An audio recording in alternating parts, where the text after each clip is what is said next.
Basketball, bukod sa Team Gilas Pilipinas ay kaabang-abang din itong Strong Group Philippines ni Coach Charles Chu dahil kinuha nila ang serbisyo nitong si Renz Abando. Ayan. Yes, basketball, bagong addition nga itong si Renz Abando dito sa Strong Group Athletics at ire-represent nito ang Pilipinas sa paparating na 43rd Jones Cup sa Taiwan. Another standout former Gilas Pilipinas player to mga kabasketball na nadagdag dito sa Strong Group Athletics itong si Renz Abando.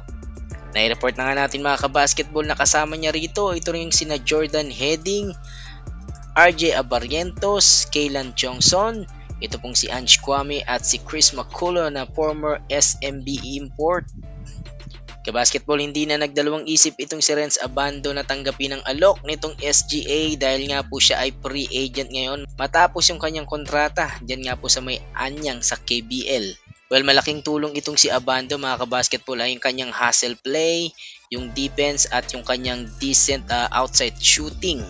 Dahil dyan, magkakaroon ng combo guard at matinik na point guard itong SGA. Bukod nga po dito kay Abarrientos at Heading na isa namang playmaker at reliable shooter din mga kabasketball. Imagine meron kang Jordan Heading at RJ Abarrientos at ngayon naman itong si Renz Abando. Although may mga ibang fans na nagtatanong bakit nga ba hindi kinonsidera o isinama itong si Renz Abando dito sa Team Gilas Pilipinas.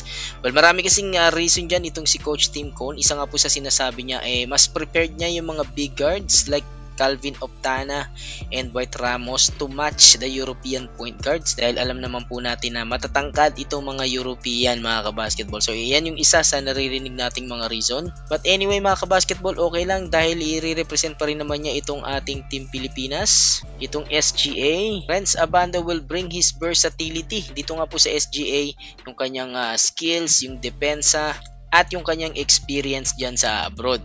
Nag-average itong si Renz Abando ng 9.9 points, 4.3 rebounds at 1.1 assists ng last season dyan nga po sa may KBL sa Korea. Thankful naman itong si Renz Abando kay Coach Charles Chu dahil ikinonsider siya na makapaglaro dito sa SGA. At dahil nga po dyan sa pagkuha dito kay Renz Abando mga kabasketball ay aasahan natin na talaga masasabi natin na strong group talaga yung nabuong lineup nitong si Coach Charles Chu. So abangan natin yan mga kabasketball sa susunod na mga araw or linggo dahil baka possible na magkasabay pa ng practice itong dalawang team na to, itong ating Team Gilas Pilipinas at itong Strong Group Athletics. So yan mga kabasketball, salamat sa laging pagsubaybay. This is Super Chris TV.